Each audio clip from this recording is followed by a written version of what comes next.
is the first, you can see the first page already, can you? I can. Yes. Yeah, so the topic is there, conscience, your inner guide to happiness. So there are two big words there, conscience and happiness. And neither of them is new to any of us, you know. So we will end up connecting the two. And as Melvina said, at the end of the program, we hope that each and every one of us will go home with one or two lessons or one or two resolutions, which is really the idea. I would like it to be a journey that we'll all take together. From time to time, there will be a short pause, either to think and reflect or to respond to one or two questions through the chat box. The more we participate, the better we will make, the better resolutions we will come up with at the end of the day. So what I have here now is a brief summary of everything we're going to go through. The topics from understanding human nature, because even though the topic is conscience, I thought that it was important to know where we are coming from. We are looking at man. So it is when you understand him that you can better appreciate the instruments that his maker, God, has given him in order to live out his life. So we'll take a short look at things pertaining to man that are relevant to the topic.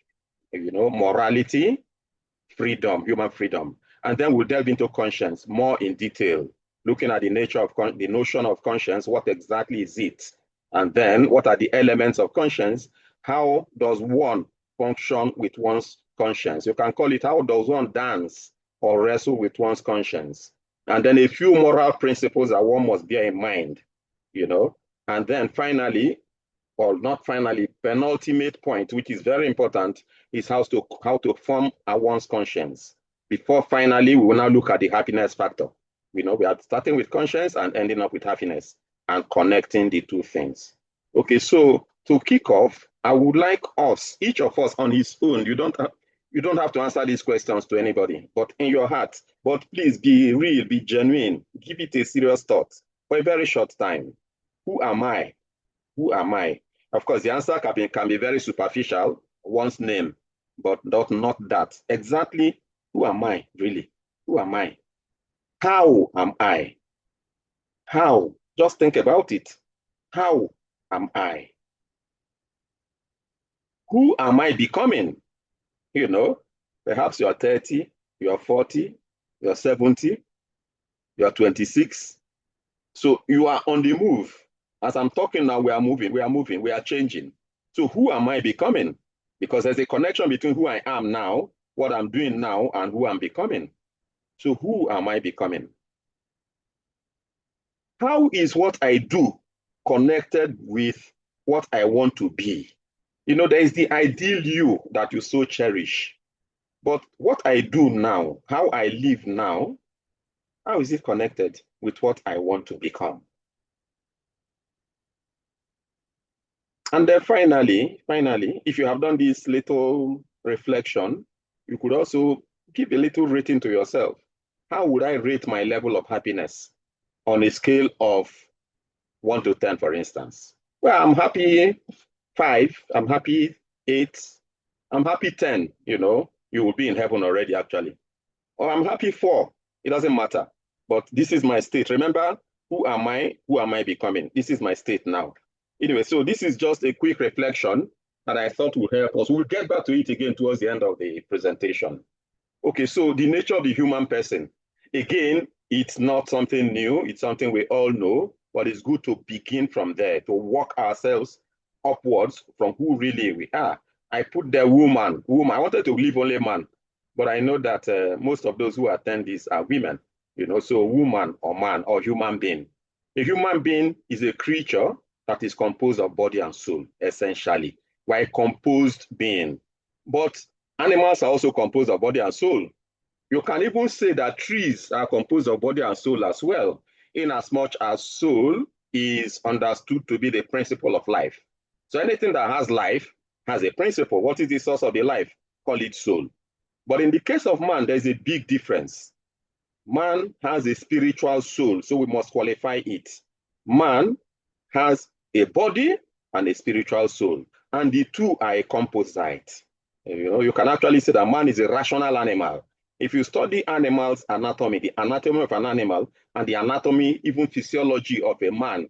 I mean, for instance, you try drugs on guinea pigs or rats. If they work, they will work on man, no problem. Because physiologically, anatomically, we are not very different. And yet, we know there's a big deal of a difference between man and animals. That comes from the nature of his soul. It cannot be from his body, So man has a spiritual soul. Now, that spiritual soul is made up of two very interesting potencies or powers. Two very interesting powers that animals don't have. Man has what is called intellect. Intellect, capacity to know, capacity to make sense of things. So when we say intellect, it is not intelligence in that sense of, you can have, I don't know, sense knowledge. Animals have sense knowledge. They can see, they can sniff, they can even remember, they can even imagine. It's argued that some higher mammals can imagine, so you can talk of a dog being very intelligent.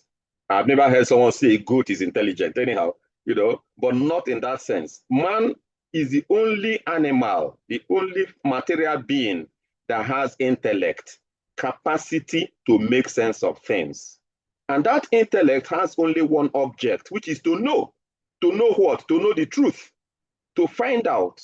Curiosity. What is this? You, for instance, understand when a child, a small child, begins to, let's say, when his intellect begins to mature, his intellect kicks in, wakes up, so to speak, maybe at the age of 5 or 4 or 3, as the case may be, the child immediately begins to ask a lot of questions. He's constantly probing. What is this? Why is that? And thanks to this intellect, man has developed beyond all possible imagination. We have done so much and we are still doing so much because we have this capacity.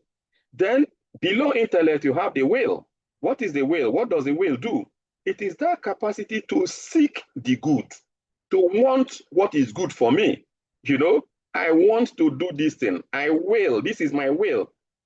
It moves me to act. It moves me to do something or not to do something. That's what the will does. The object of the will is the good. So you see, knowledge or the truth and the good combined together are very, very, very essential to a human being. But then underneath that, I have put the heart. I could also have called it the passion or emotions.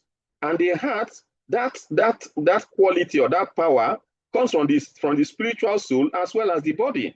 And it's equally important. It's just as important as the intellect and the will. Man has this capacity. Man can like and can feel.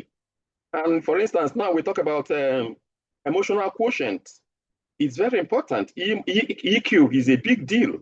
How to relate with people, how to feel, the sentiments. So that whole gamut of man's emotional life is just at the same level as this other two. But I will dwell more on the intellect and the will because they lead us to the next step, which is human freedom. Freedom is a power that man has to deliberately do something on his own responsibility. You appreciate the big deal that the power that this capacity, human freedom is, when you consider that other animals do not have it. For example, even without thinking of other animals, consider a baby who is just crawling. That baby does not have the intellect and will developed yet. So you can say he's like somebody who has no intellect and will. When you compare the baby's acting with that of a grown-up or with that of a child whose intellect and will have developed, you see that there's a big difference. And one thing you can see quickly is that the baby is not responsible for his activities. The baby is not responsible for his activities. The baby is not, you cannot say this is a good baby or a bad baby, or this is an intelligent baby. You cannot say anything about the baby. It's just somebody there who has everything in potency. That is, he has the capacity for all of what every other human being has, but they are not yet activated or actuated. Animals remain at that level forever and forever. They never have it. Why? Because they don't have freedom. Once you have intellect and will, the good and the truth working together, the freedom comes in. So what does freedom do? It gives us that capacity to make choices. I choose this. I want to do that. and I'm responsible for the outcome of my choice. And that's very important. It's very important. And you know, sometimes when we think of freedom, we think of a particular type of freedom. There are different types of freedom. There are 4 major layers of freedom. So, for instance, dealing with my students, especially adolescents, JS3, SS1, you know, they begin to complain a lot that they don't have freedom. We are not free. I'm not allowed to go here. I'm not allowed to go out with my friends. I'm not allowed to use my Game Boy or whatever. You know, they complain. Why? They say, I'm not free. And then I ask them, who is free? Ah, daddy is free, mommy is free. No, not so. Nobody is free. The type of freedom he is referring to is social freedom. Social freedom, which nobody has full social freedom. And nobody has any freedom to the fullest. Nobody. So once you understand the type of freedom, then you can now tell, no, no, no, no. Your freedom is, you have freedom, but man's freedom is not absolute. It is conditioned. It is conditioned by who you are, by your age, by what you do, by who you live with. I remember a friend who used to complain to me that before he got married, he used to enjoy his weekends. From work, he would go drinking and partying with his friends till very late at night on Fridays. He would go back home, throw away his jacket, and just, you know, sleep anywhere, eat whatever he liked. That was his life, and he enjoyed it. The moment he got married, and he tried to continue that, of course, the first time he did it, no problem. Second time, no problem. By the third time, the wife said, my friend, what the hell do you think you're doing? And he was shocked. He was shocked to his bone marrows. He was complaining to me. So, well, man, you are not free anymore.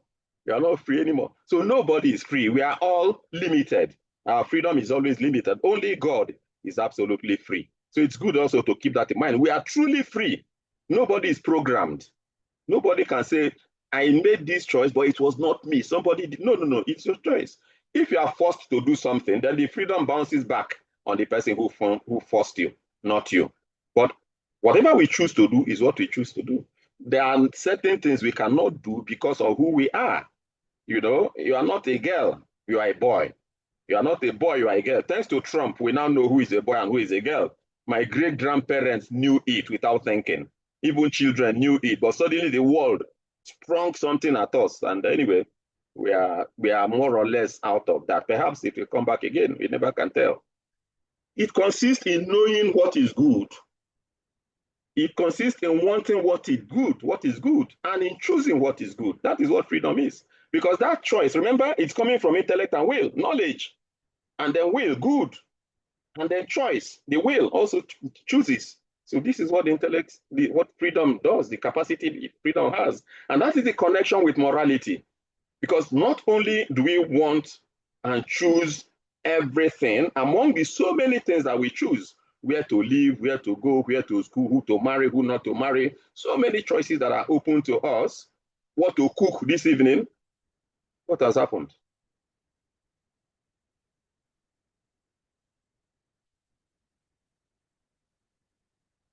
Sorry, what has happened? We can't see your slides anymore. The slide suddenly jumped off. Could you reshare? I'm trying to reshare, and it's telling me the host isn't allowing you. Who is the host? I'm supposed to be the host. Okay. Let's see. Okay, so let me share again. Okay, it's allowing me to share now. Can you see the slide? Can you see? Okay, yeah. Yes, no. You can see the slide. Okay, yes. So this was not my freedom. I did not do this freely. So whoever directed it is responsible. Okay, so now we also, the last point that I was going to make is that freedom, which is the capacity to do good, following the penultimate point, which is consists in doing what is good, wanting what is good, choosing what is good. Because we have the capacity to choose, we may decide to choose the wrong thing, you know. So you can say freedom is also to do what is bad. However, I would prefer not to call that freedom because it is not freedom. The purpose of that capacity is to do the good because the will seeks the good, you know. So what happens is that with freedom, a consequence of freedom is that we can abuse it. Freedom can be abused, and that is most unfortunate. And part of why it is so easy, to abuse freedom is that the will is not as strong as it should be. Sometimes the will is bad or the will is weak. So man can easily abuse his freedom. Okay, so now in this choice that is open to freedom, we have morality. What is morality? Any choice that has to do with good or bad. Something is good, something is bad. What does it mean to be good or to be bad? What does it mean? It means that this thing is in line with my nature. This is good for me. This helps me to flourish as a human being, or otherwise. Otherwise, it is bad. So we have to look this scheme. I'm sorry I have to rush through it, but it's actually very simple.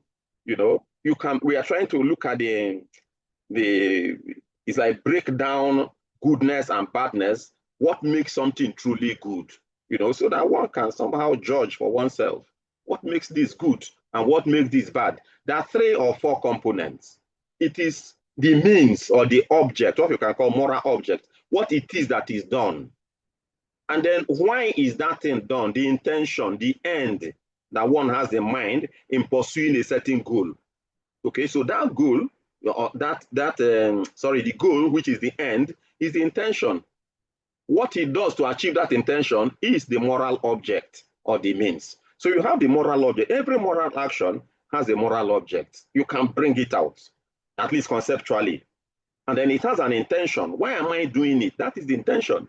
And then there are circumstances, an array of circumstances around that action must also be considered before you can now finally say, what is the morality of this action? Is it good or is it bad? That is really the morality is good or bad. But let us take an example, for instance. The first point there looks at a moral object that is good.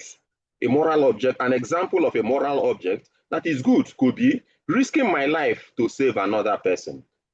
Everybody from the beginning or from time immemorial, from Adam till today, agrees that to risk one's life to save another, or you can simply say saving life, is a good thing.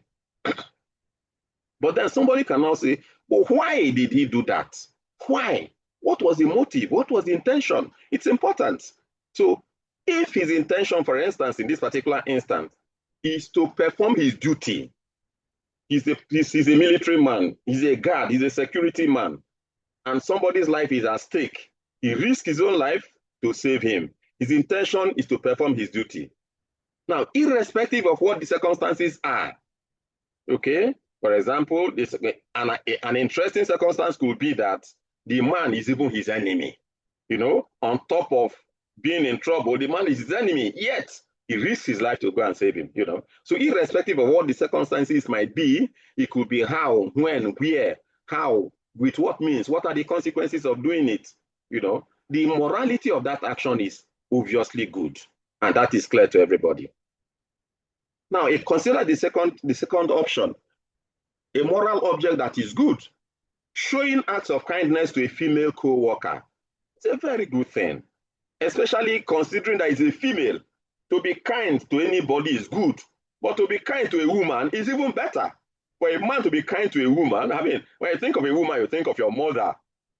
You think of your mother. I mean, there's something about motherhood. I don't know how God created it, but to be kind to one's father is equally very good.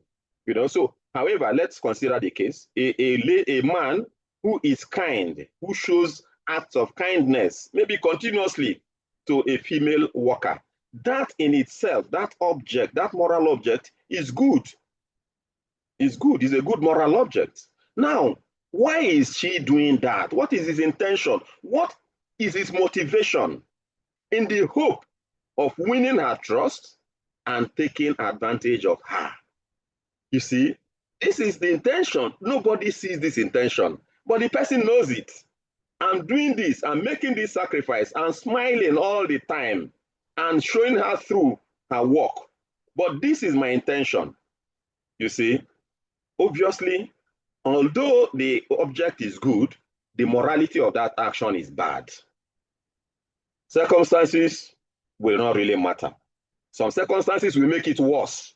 Imagine that the man was married, you know, the man is a married man, then the thing is now worse than it would have been. Or the woman is a married woman, it's now worse. The 2 of them are married, doubly worse, you know. So circumstances can make it worse, but will not make it bad, good if it was bad, or bad if it was good. And then finally, a situation where the moral object is bad. Moral object is bad. And this is the one that happens more. This is one that happens almost all the time, because there is this principle that comes from Machiavelli that says the end justifies the means. The end, as long as the intention is good, the means will not matter. It is very wrong. The correct dictum, or the correct principle is the end does not justify the means. Why? If the object is bad, for example, facilitating examination malpractice is a bad thing to do. Cheating is a bad thing. Then the intention is a good one here, to enable a weak student who is hardworking to pass his exam. To enable a weak student pass an exam is a good thing to do. Nevertheless, that action, the morality of that action is bad. There are circumstances that may make it less bad, make it more bad, but it remains bad. Anyway, having said that, we now simply say the norms for morality are two. How do I know? What do you mean by the norms? What's the yardstick for morality? How do I know what is good? Who points out to me? Where is it coded? Where do I find out? Where is the book? There are two, basically. One is a law. Law, generally speaking now, there are all sorts of laws, beginning with moral law or natural law that we all have in our hearts, And then, of course, there are many, many other specifications of moral law. As a Christian, there are so many in the Old Testament, in the New Testament, beginning with the Ten Commandments. And of course, we see that all of those cohere, are in line with the natural law. And then, of course, you have the laws of the state. You have rules and regulations in families, in schools, in different places. So that is objective moral law. The moral law is spelled out that anybody can point to. And that is a big deal. It's important to keep it in mind.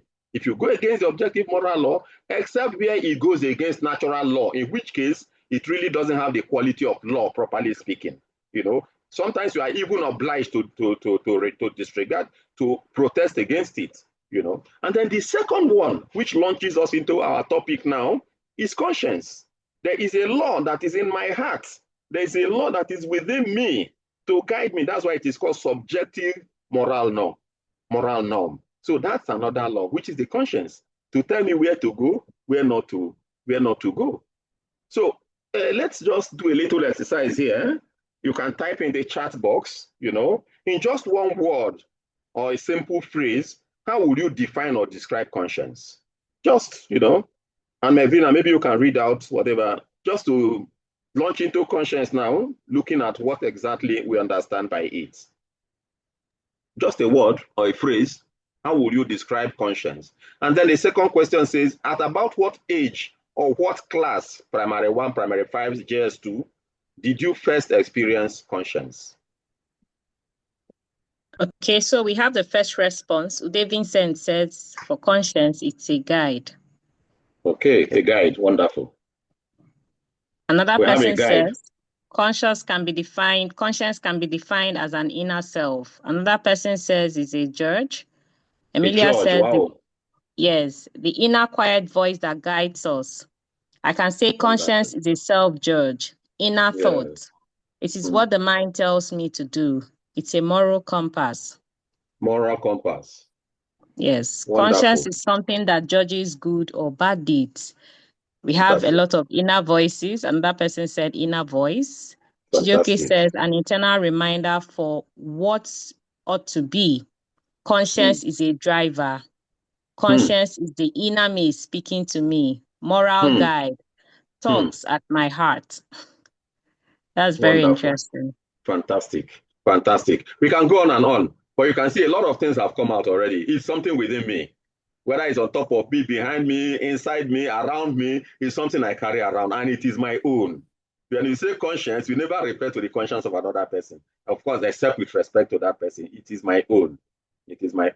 So it's an instrument, I like this picture. I asked AI for a picture of Macbeth, and this is what he gave me. So this is Macbeth. I don't know how many of us are conversant with the story. I don't have time to go into it. Simply to say that Macbeth by Shakespeare is the greatest work, as far as I know, and history. A lot of great writers and great men of literature affirm that it is the greatest work on human conscience. Macbeth perfectly depicts conscience. Inner voice, constantly talking to himself, constantly seeing that before taking this step, I shouldn't take this step, but he wants to take it, but he has no reason to take it. And yet, so he's torn into many pieces because of conscience. So he wrestles with conscience throughout that book. And one interesting thing about Macbeth is that he's very much like all of us. Shakespeare made it in such a way that you cannot easily condemn him, unlike a character like Richard II or Richard I, who gloats in his evil. You know, you can say, I can never be like this. But Macbeth is very interesting. Anyway, that picture is there. So you have these notions of conscience. Conscience is the most secret core and sanctuary of all persons. There, we are alone with God, whose voice echoes in our depths. I like this. We are alone. With conscience, we are alone. Deep down within our hearts, we discover a law which we have not laid upon ourselves, but which we cannot easily manipulate or silence. You know, we obey it or we will not find peace. It's very interesting. It's very interesting. Somebody says conscience is my mind, but not quite so. Because if it was your mind, you could manipulate it. Because sometimes you see that your thought goes against your conscience, even your will goes against your conscience. There's a battle between your will, your intellect, and your conscience. And you must act. So where is the you? It's interesting. And then it is a judge, or rather it is the judgment of the practical intellect, which at the appropriate moment enjoins man to do good and avoid evil. Actually, this is the technical definition of conscience. It's a judgment. It's a working of the intellect has a speculative part and a practical part. So the judgment made by the practical part of intellect is what we call conscience. Anyhow, this one, another wahala. Okay, so the basic elements of conscience are two: moral judgment, moral obligation. What is moral judgment? This is good. You see, it's a judgment. Conscience is very authoritative. This is good. This is bad. You know, not this is convenient. This is not nice. You know, this is will make you flourish. No, this is good. This is bad. Conscience says it without mincing word. That is the moral judgment that it exercises. And then it exercises a moral obligation. Its statements are obligatory to your choice.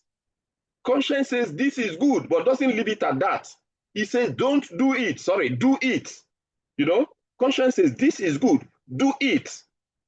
Or this is bad, don't do it. It's very interesting. Only a judge can do that. Only a parent, a father or a mother can do that to a child.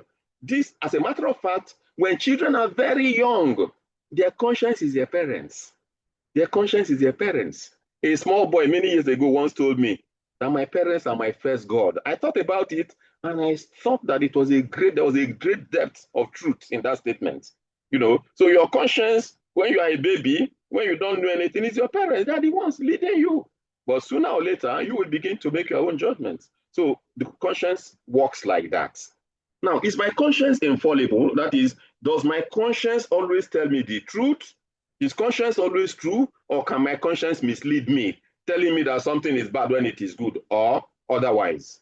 So the answer is that conscience can be true and can also be false. Ordinarily, conscience is true, but for some reasons, it can be false. And we will dwell more on false conscience, you know, because the true conscience is normal, is the normal one. Conscience is like, let's see, it's like a compass. Imagine that you are at sea, you know, you are on a voyage, you're navigating. You need a compass. What does the compass do? It points the north constantly. No matter where you turn to, the north is constant. The compass is fixed to the north. And then that now becomes your reference point. If you are going east, you know what to do. If you are going now south, southwest, you know what to do, because the conscience continues to point in the same direction. And that direction is the truth. The conscience is the instrument God has given you to identify the truth. So you have three things there. As long as the conscience, the instrument, the compass is in line with the North Pole, there is no problem. It is a true conscience. It judges good as good and judges bad as bad. On the other hand, conscience is false when it is not in line with the truth. So imagine a compass that is bad, that instead of pointing to the north, is pointing to the northeast. or pointing to the south, even worse, So it's that the instrument is bad, very unfortunate, very unusual, but does happen. And then it makes wrong moral judgment as a result of this, telling you that this is good when it is bad, or this is bad when it is good. Can you imagine the confusion? You imagine the confusion when you think of someone who is navigating with a compass that is not working, And then it's all of this falsehood or falseness is because it's as usually as a result of ignorance, lack of due knowledge, So what are the different types of conscience or false conscience? What are the issues? How can one's conscience be false? How will it be? What are the causes? What makes a conscience false? It can be false through no fault of the person, because of his upbringing, for example, because of his exposure, because of his experiences, because of some inhuman treatment that was meted out to him when he was very young, because of some psychological problem, trauma. So there are a number of things that can make one's conscience somehow warped. And it's not the fault of the person, so that is invincibly erroneous conscience. And you can imagine that someone who acts with invincibly erroneous conscience will do a lot of harm, will do something bad, but he will not be guilty.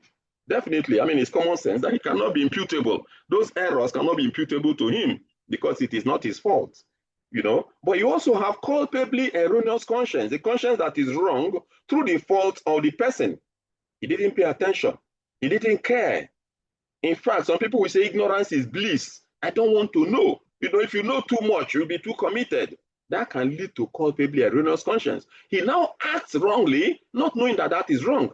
But, when questions are asked, you will now say, sorry, but you are the cause of this situation. You can have a situation where one's conscience is confused with regards to values, with regards to morality.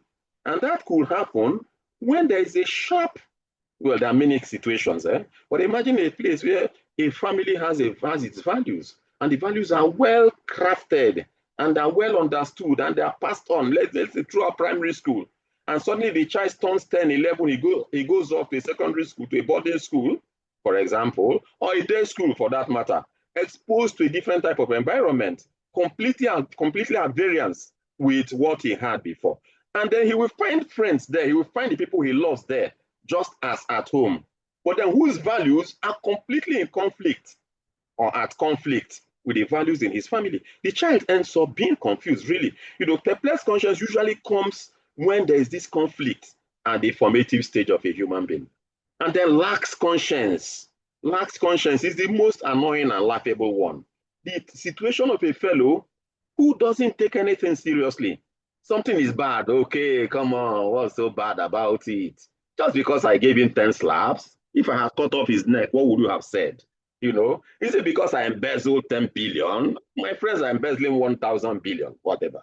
1,000 billion is actually what? 1 trillion. Or one. Anyway, whatever it is.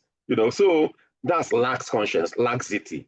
And as you can imagine, that type of conscience will always have room for more bad things, because you can never exhaust how bad one can go. And then finally, you have the opposite of the lax conscience, which is the scrupulous conscience. Everything is terrible. Everything is terrible. I said idiot to my younger sister, so I'm going to hell. You are not going to hell. I said fuck you to my friend, so I'm now a bad devil. You are not going to hell. You just told him get out. End of story. So anyhow, it's also important, especially again for parents and for young children, to keep that very much in mind. Don't threaten them with evil. What is bad is bad. What is good is good. A boy can do something, a child can do something bad. Let's point it out, but let's be careful not to make him think. Because what happens at the end is that he takes everything equally badly, because everything is not equally bad.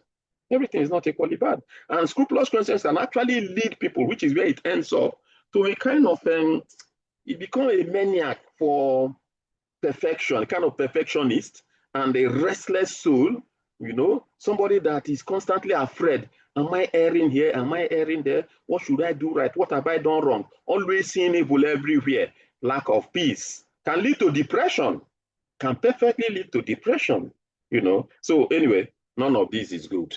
So what are some of the factors that influence the judgment of conscience? I will rush through this because I know that I'm not doing well with respect to time. So some of those influences, ignorance we've already mentioned before, personal moral life influences our judgment of conscience. Somebody whose moral life is very free, for instance, who doesn't do the good, who doesn't struggle to do good, and who, when he does evil, does not mind at all. He just waves it off.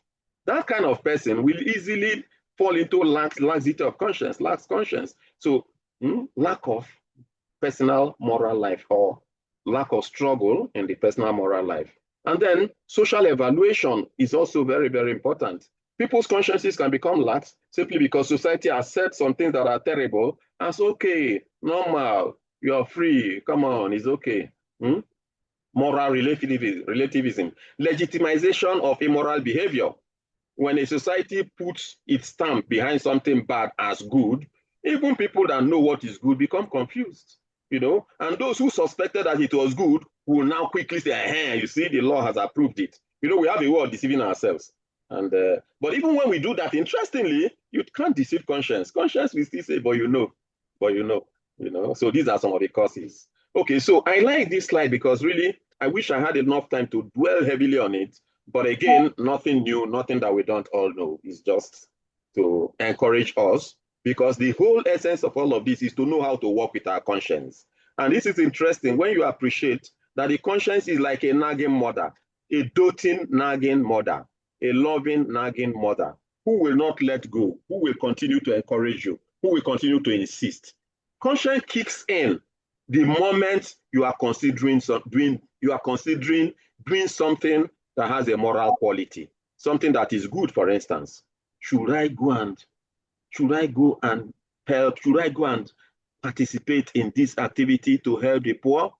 Immediately conscience kicks in. Immediately, go. It's good. First of all, it's good, go. This antecedent conscience, before you do anything, it's already there. Or you are considering doing something bad. It's just, the moment it comes to you, it hits you. Attack. Immediately, don't.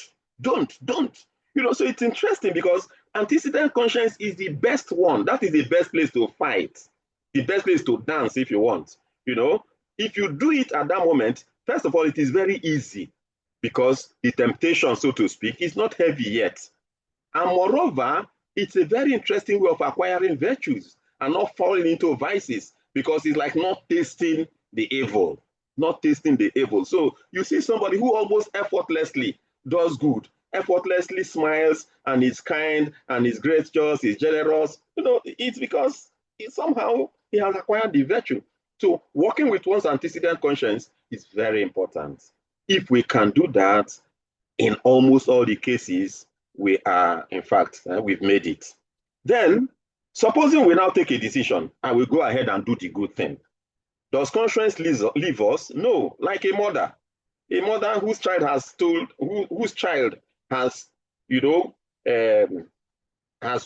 that he's going to do something good, who loves the child so much, and who knows that there may be obstacles along the way, still goes there. She still keeps an eye to keep encouraging him till he finishes doing the good thing. Concomitant conscience. When we are doing the conscience does not leave. It is giving us a pat on the back, encouraging us, praising us. How wonderful. So that we continue doing the good. We may finish it up. The bad thing, the same thing.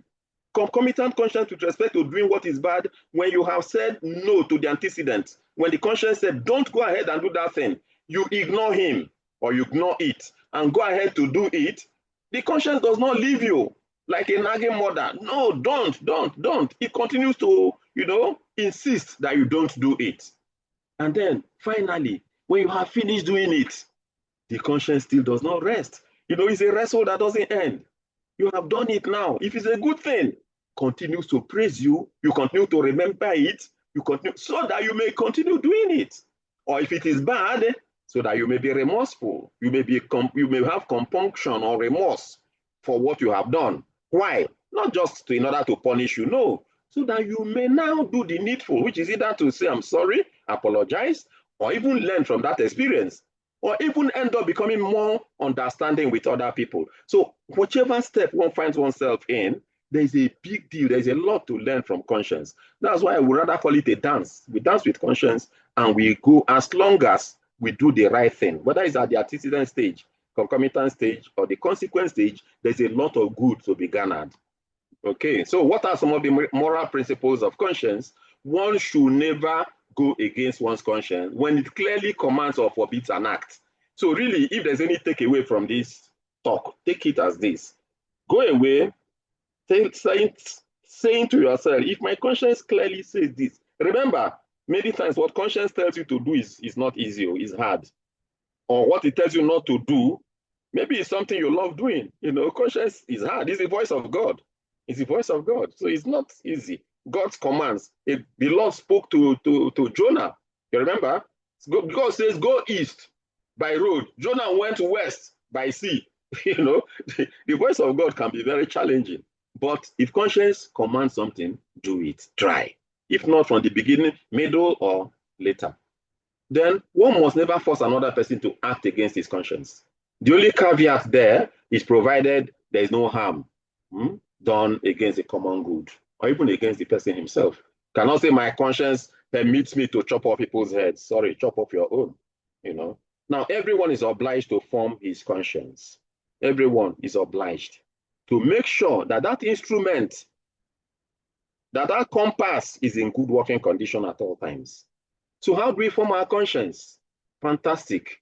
We need to form it is our big responsibility to ensure that that compass continues. How? By living a virtuous life, sincerity of life, seeking the truth assiduously. Remember, judgment of the practical intellect. You know, seeking the truth. Intellect seeks the truth. If we know, and you see, the people I'm talking to, you ladies and gentlemen, you're already doing that by attending a program like this. And there are many, many programs out there. There are many good books out there. There are many fantastic websites out there. Practice of religion. These are all opportunities to know the truth. Rectifying error, correcting oneself. A fact is that man is weak. No thanks to original sin. No thanks to the sins we have accumulated over time. That's a reality. But we can rectify. You know, God has a soft spot for sinners. I hope I'm not saying something too... but it is true. It's what we see. Our Lord has a soft spot for sinners. So sinners who repent, who fall 7 times because they get up each time they fall. So rectifying errors is a wonderful way of strengthening our conscience. Seeking advice and guidance. Regular confession. Not only for Catholics. Confession is to confess to God. Sacramental confession, yes. But beyond sacramental confession, tell God what you did wrong. It has a way of strengthening your friendship with him, making you more like a child. You know, regular confession. Tell God I did this wrong. I'm so sorry. Help me not to do it again. It's a way of making that conscience more and more sensitive, to sharpen it. Examine that conscience daily, if possible, many times a day. Remember those questions we said we asked ourselves at the beginning. Who am I? What am I doing? Where am I going? What do I want to become? Is what I'm doing now in good? Is it connected with what I want to become? I want to be a successful person. It means I have to be a hardworking person now, not when I'm 40. You know, continuous moral formation. We are all here. So we are like preaching to the converted or to the ones who are already. Attentiveness to the good example of other people is a big deal. Avoiding negative influences. As we are making effort to grow in the positive, also make sure that the negative doesn't tug at our feet. Okay, happiness, the happiness factor. So we are done with conscience. Where does happiness come into all of these things? What is happiness in the first place? It's an enigma, enigmatic reality. A reality that if you think of it, you spend your life thinking about happiness, wondering, what the hell is it? Is it to smile? Is it to be successful? Is it to have good health? Is it to have good feelings? Is it pleasure? Is it joy? Is it laughing? There was a time that some people, I don't know from where, conducted some research and they came up with a fact with the result that Nigerians were the most happy people. I don't know. Maybe Nigerians laugh loudest. Is happiness synonymous with laughter? All of these things are part of happiness, but they don't exhaust it. Happiness is ubiquitous. There are so many things that constitute happiness. So many good and wonderful things that constitute happiness. It is ephemeral nonetheless. You can't catch it and it stays. You can't catch it. It's not permanent. It's always moving. I remember when I was very young, I always felt somehow sad when I got a gift. Why? Because my experience showed me that when I got a gift, say a toy, of course, I was extremely happy. I thought I had hit the summit of happiness. But I will remember, I will realize that with time, I wouldn't like it again. but it will get broken or it wouldn't be there again. So that will somehow mar my happiness. Anyway, it's ephemeral. You catch it, you think it is this, you're very thirsty, you think that your life now depends on a bottle of water, and you guzzle down the bottle of water, and then that's it. So water is no longer important. Now it's something else. Okay, I wish I could marry this lady that is so nice, so nice. Eventually you get married, fantastic. It's still good, but it's no longer that thing that is driving your life, that happiness that you were longing for. So happiness at the end of the day is a universal desire. It's a desire that we never fully attain here. But how, just one more thing, because before we go to the last point, it is compatible with suffering. That is also something we know. As a matter of fact, the happiest people are the saints. Our Lord Jesus Christ is the happiest person that ever lived. And yet, his life was a life of suffering, absolute suffering.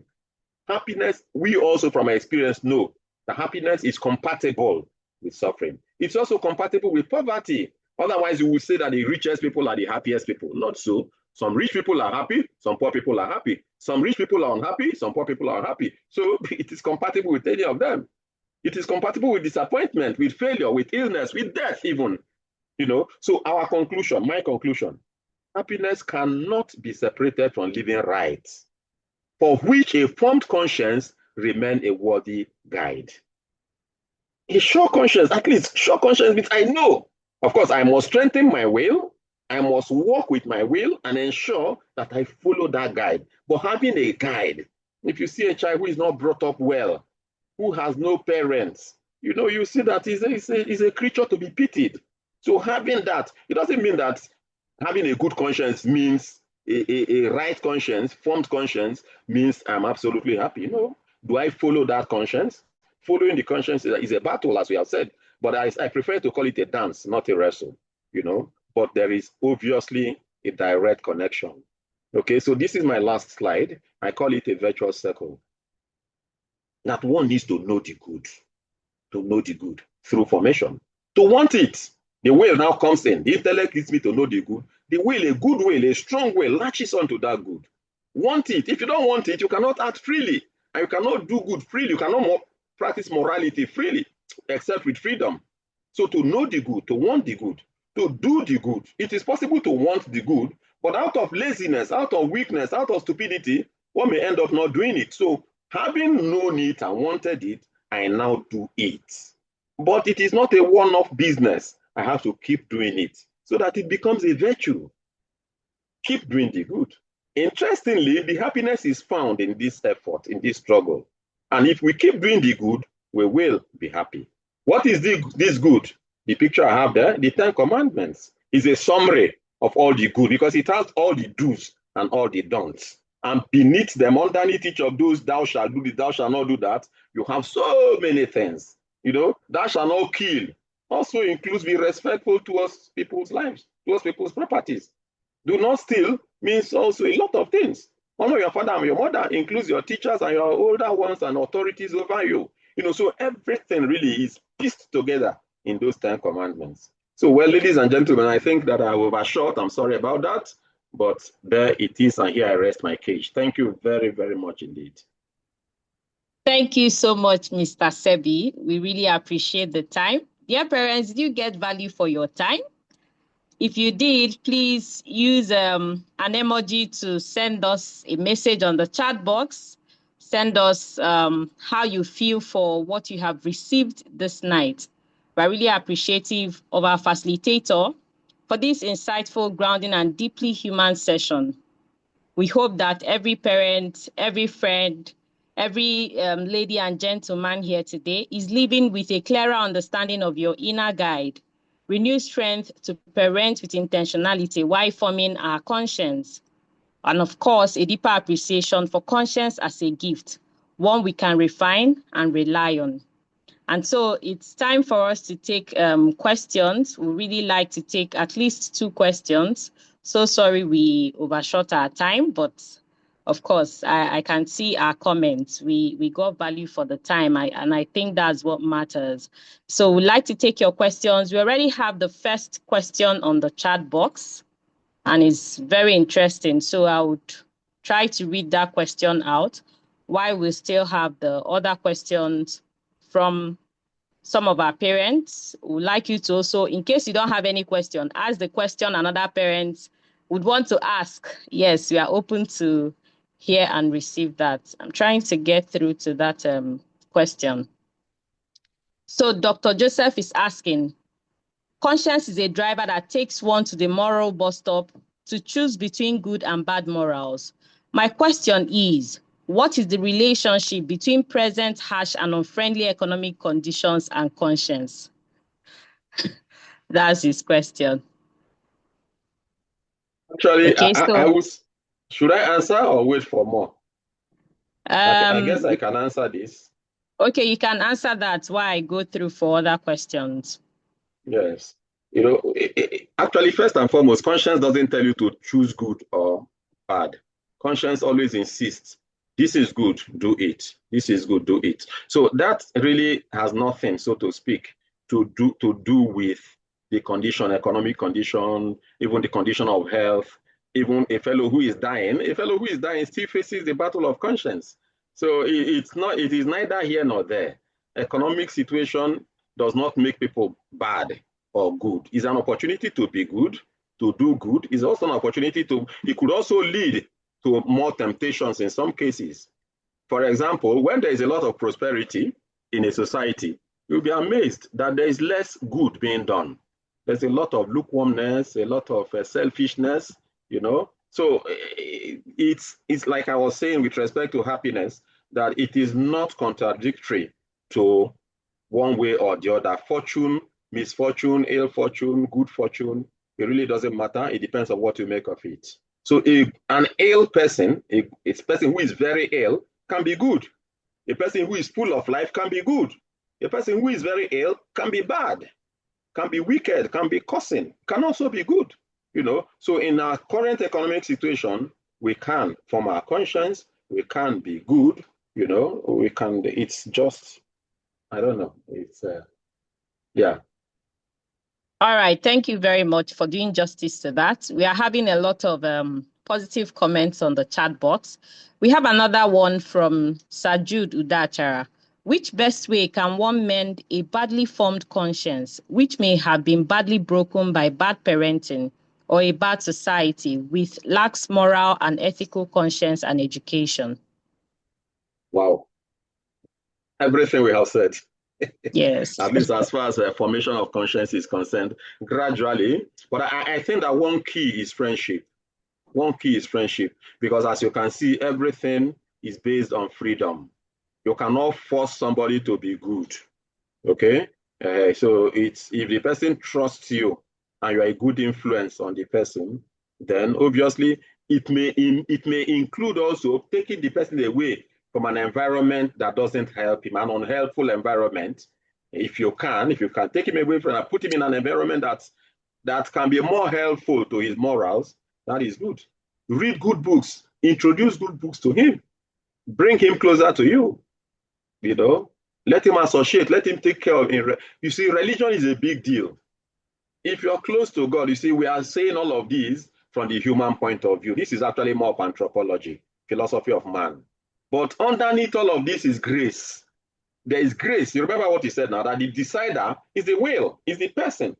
If the will says no, no matter how much the conscience shouts and nags, nothing will happen. Now, that will to act aright needs goodness, personal goodness, needs strength. That's why I talk of strong will. But all of these two, give them 5%. The remaining 90% is grace, which is why we can pray for people. So I would say pray for him first and foremost, and encourage him to pray for himself. There are people that want to be good already. That's already a wonderful thing. But because they are so weak, they are not able to for the time being. Let them pray. Let them keep praying. God does not abandon those who do their best. That I know. God does not abandon us when we do our best. But sometimes it is not easy. Okay. Thank you very much. Do we have any other question? We've just been so happy for this session. Everyone is saying we got value for our time. It was quite educative, very illuminating, quality presentation, an enlightening presentation, nice one, great lecture, fantastic. And of course, like we started, Mr. Sebi is